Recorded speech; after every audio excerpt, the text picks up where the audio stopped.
Hey, Knollwood family. So glad to be with you for episode 3 of Ask Pastor Chris. We've done 3 of these so far, so we're getting somewhere. I got a bunch of questions today. Really excited about this. Hey, if you don't know what we're doing as a church, we are reading through the Bible in 2026, and so if you want to join us, go to knoll.org/YOTB. That stands for Year of the Bible. You can get the Bible reading plan there, and then these videos are just a way as you're reading through the text and questions come up. I want to understand better what I'm reading, or I want to learn how to live this out, or I wonder about this. It's like you can send those questions in, and I will do my best. I can't promise that I'm going to answer every question or that I know everything. I certainly don't, but I will certainly do my best. And so, again, bunch of questions today. Want to jump right into them. The first couple of questions are from last week. Somebody sent in some questions, but I had already made the video. The video was already made when they sent the questions in, so I'm just including them here. And the first one harkens back to like the first week because it's sort of a follow-up. And so, but let's just jump right in. This is going to be great.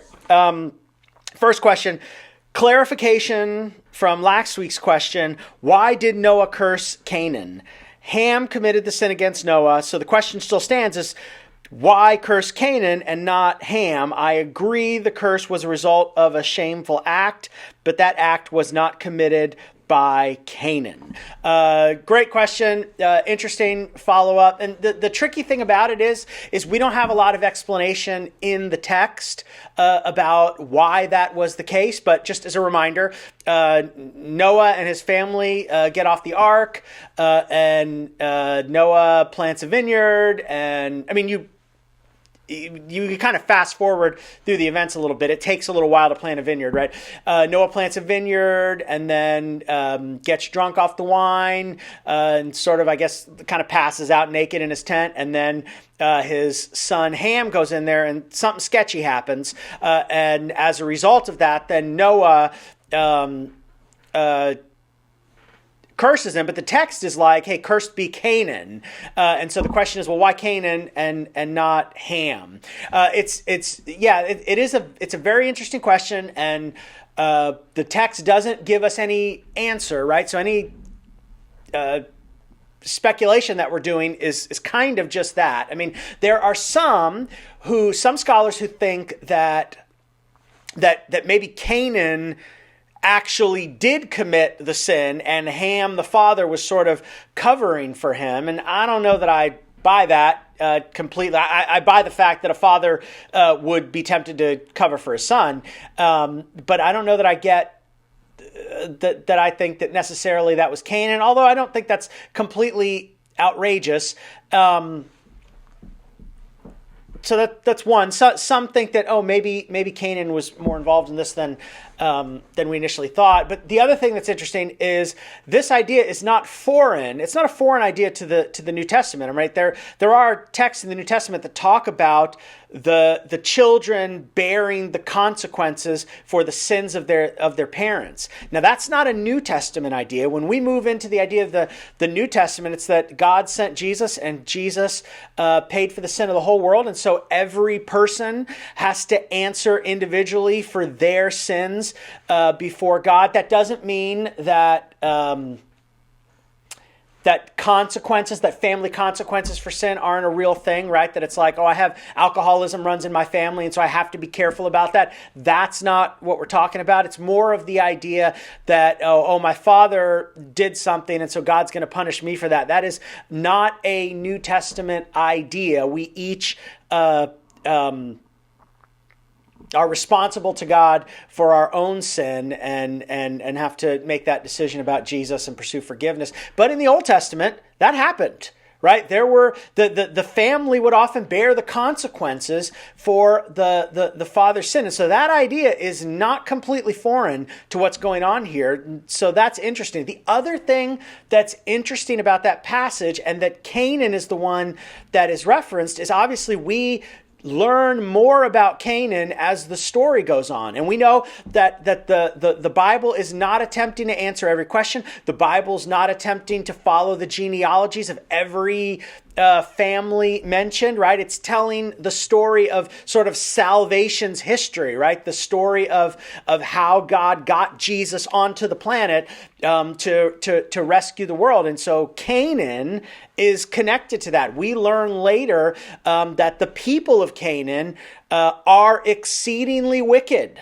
Right? That it's part of the reason why God would eventually use the people of Israel to execute judgment on the people of Canaan after hundreds of years of giving them opportunity to turn and repent and all of that. But the Canaanites were guilty of grievous sins. Some of them were related to sexual immorality. Others of them related to things like child sacrifice, and that happened in Canaan, and it's horrifying. And so it is interesting that we get this reference to Canaan early on, and then later we see the people of Canaan sort of follow in the footsteps of the sin that we see with Noah, and so that they are a grievous sinful people. I don't know if I'm saying the word grievous correctly in that context, but serious sinners. And so that's what I think there. I think it's certainly not out of character, especially at that time, for children to bear the consequences of their father's sin. I also think in terms of the salvation, the story of salvation's history, right? It is interesting that Canaan is the one that gets referenced, and then we see the people of Canaan years later, and there is just incredible immorality and wickedness there. And so, anyway, that's all I got. I hope that helps. Okay, next question. Reference Genesis 22:2 and Genesis 25:9. Why is Isaac called Abraham's only son? In chapter 22, but later in chapter 25, both Isaac and Ishmael are called Abraham's sons. His son Isaac and Ishmael buried him. Ishmael was born prior to Isaac and is clearly Abraham's son. As even the Bible points out in chapter 25, going a step further, since this event is foreshadowing what Christ would later do for us, given this language and its use, only son is only used to describe Jesus in relation to God. Could an outsider to the Christian faith be able to conclude that perhaps God has other sons, since Abraham did when this term was used to describe Isaac? It's an interesting question, and I don't know what an outsider to the Christian faith would necessarily conclude as a result of that. But I think that when Isaac is called Abraham's only son, I mean, certainly, yes, Ishmael was on the scene. I think that phrase has to be related to Isaac's unique position as the promised son. Right? It's almost as if God was saying, hey, Isaac's the only son you're supposed to have, right? Ishmael, if we remember, God made this promise to Abraham and Sarah that I'm going to give you a child in your old age. And Abraham and Sarah, they trusted God, but they also had seasons where they failed to trust God. And in one of those seasons, Sarah gave Abraham one of her servants to have a child with, and that's how Ishmael was born. And ultimately, Ishmael was sent away, and God promised that he would take care of Ishmael as well, and he'd bless him. But Isaac was the promised son, the son with whom the promise to build a great nation and to send the Messiah through, bless the whole world, would come through. And so I think in that moment, that reference to your only son has to be related to that idea that Isaac is the son of promise, not that God is ignorant of other children, that Ishmael exists. And so that's what I think is going on here. What could an outsider conclude from that? They could, outsiders conclude a lot of things, and that's why it's important that believers, when we encounter outsiders and we're sharing the gospel with them, that we keep their focus the main thing, help them understand the text, help them understand the culture behind the text. And so people can conclude a lot of things. So, okay, that's that one. Okay, next. Oh, okay, this is another Ishmael question. Okay, so we've got some this go around, which is exciting. Why did God make Ishmael into the nation of Islam? couldn't he have blessed him in a different way? I think that's a great question. That is a fascinating question. So, as a reminder, right, Abraham has Ishmael as his son with Sarah's servant, and eventually Ishmael grows up, and Sarah demands that he be sent out. He's not going to share in the inheritance with my son Isaac. Sarah was a character in all this. Just wild stuff. God tells Abraham to listen to her, and he does. And so Ishmael and his mom, I'm blanking on her name at the moment. Hagar. That's right, Hagar, are sent away. And God makes this. God tells Hagar, and actually God tells Abraham at one point too, that it's like, hey, I'm going to take care of Ishmael. I'm going to bless him. I'm going to make him a great nation as well. And so Ishmael would ultimately become the father kind of the Arab people from which Islam would come. So I think it's important to remember with this question that the promise that God made to Ishmael was not that he would make him into the nation of Islam. Islam didn't show up on the scene until like 600 AD. So this is like well over 3,000 plus years after Ishmael was born. So the promise was to make him into a great nation. And then one day, as a result of that, Islam comes on the scene. But that was not what God promised. I feel like that could be analogous to, and this might not be exactly right, but it could be analogous to, hey, God, why did you make the United States of America so that Mormonism could come? I don't know if that's exactly right, but I was trying to think of like something that could be analogous to that it's like that God didn't cause Islam necessarily. And in fact, that happened thousands of years later. I think something like 600 AD. You might have to fact check me on that. I might not have that exactly right. But it was years after Christ was crucified and resurrected and the church was born. So I don't think that the blessing that God gave to Ishmael was that he would become Islam. The blessing was that he would make him into a great nation. And God certainly did that, and God certainly kept that promise. But hey, what do you think about any of this or all of this?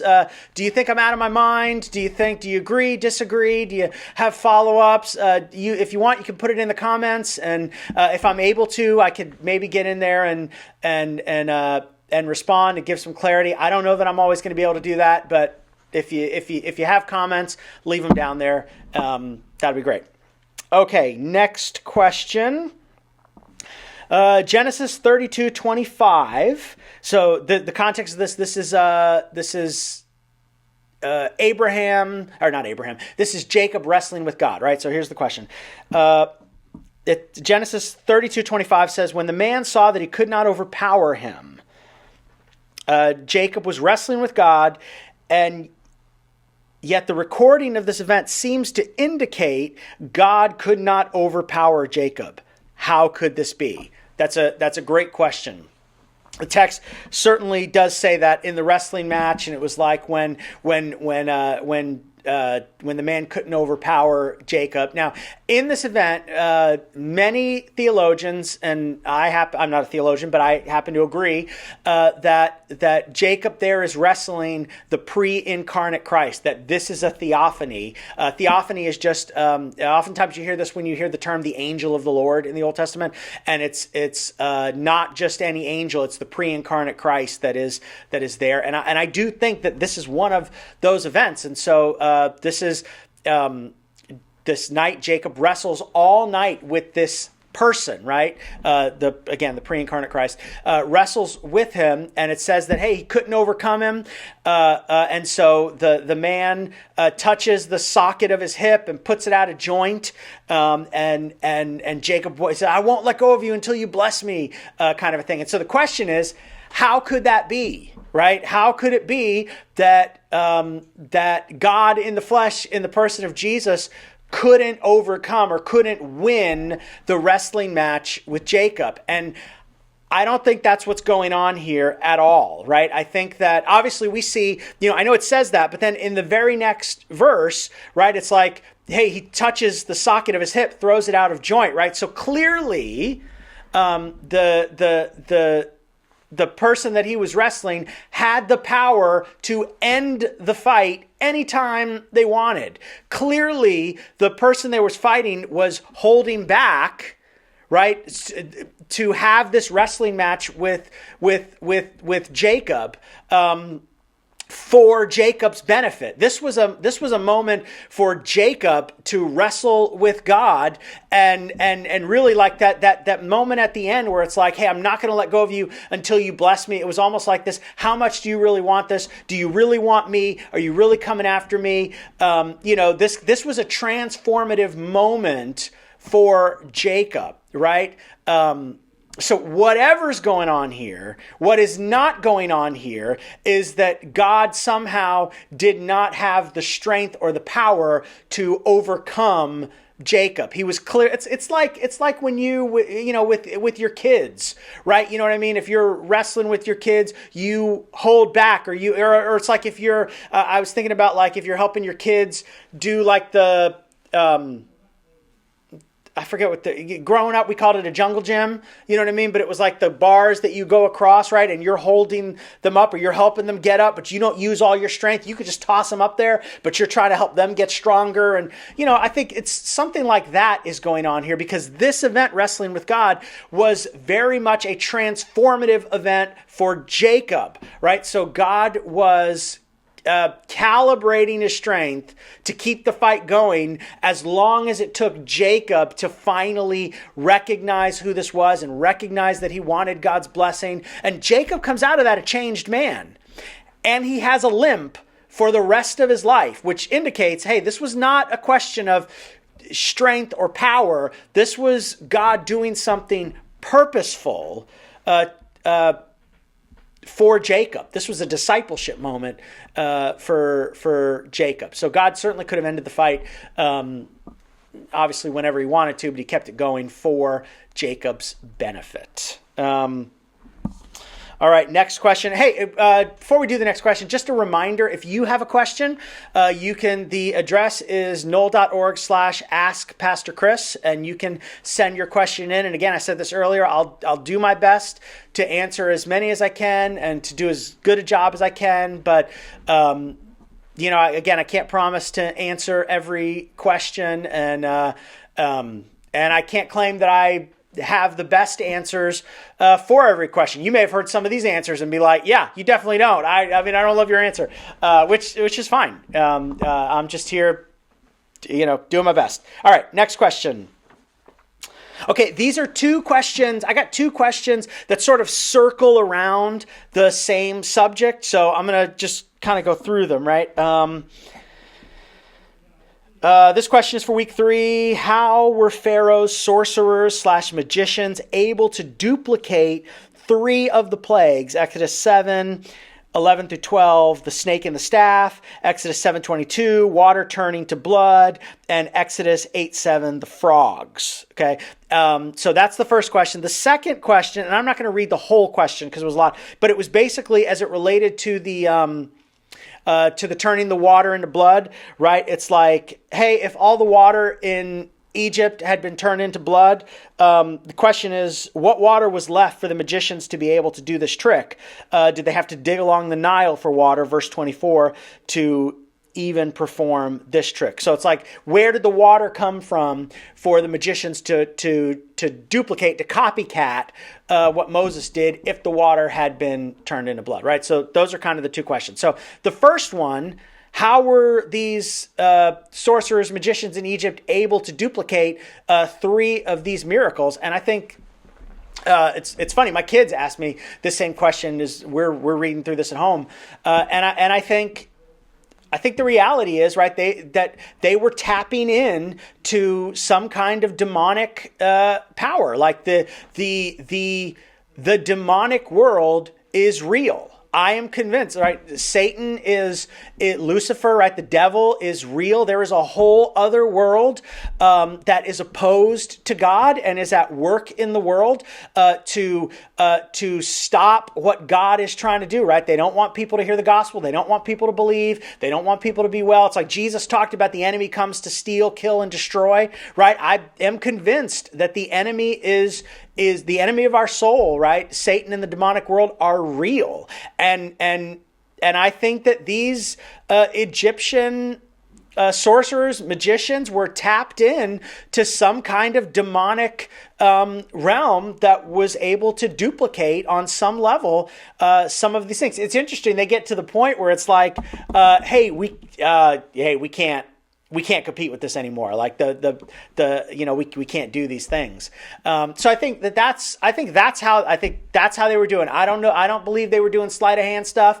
I think they were tapping into to real demonic power that exists and is real. And as believers, we should take that kind of thing seriously. Now, look, you don't need to live in fear of that, right? If you have put your trust in Christ, you are indwelt by the Holy Spirit, right? And so you cannot be like demon possessed or any of that kind of thing. But it does mean that there are, and I talked about this when we first started doing the Year of the Bible, right? That I think one of the things Satan wants to do most in your life and in my life is to separate us from God's word. Like, I think the devil hates the fact that we're taking this year to really be intentional about reading the scriptures cover to cover, because scriptures are powerful. And God will use the scriptures to transform our lives. And so it's a big deal. So that's how they were doing it. Second question, where did they get the water to do the copycat miracle? I think just what you had said, right? I think they were in, what was it, verse 24 in that chapter, Exodus 7. It talked about how they were digging wells to try to find clean water. And I think that's what they did. Now, I don't know that the magicians were out there digging wells to look for water, but I think this became like a national effort, right? Hey, if we don't have water, we're going to die. We got to find some water, right? So I bet Pharaoh mobilized everybody to get out there and dig wells and look for water. And so then whatever water they did find, Pharaoh's court magicians would certainly have access to it. And so I think that's where they got it from to do that.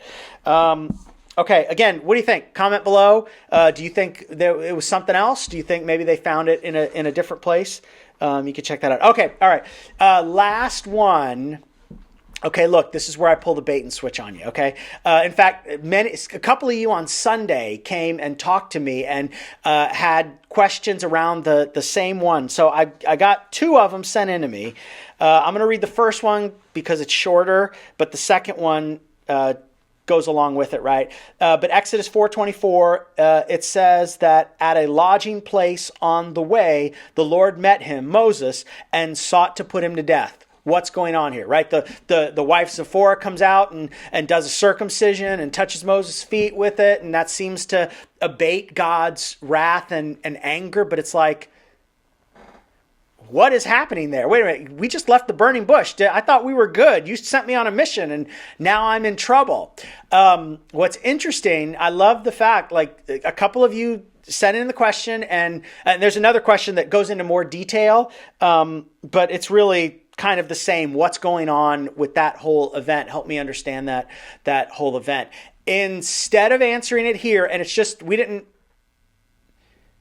know that you were going to send these questions, and we had already planned this, but we're going to answer that question in writing this week.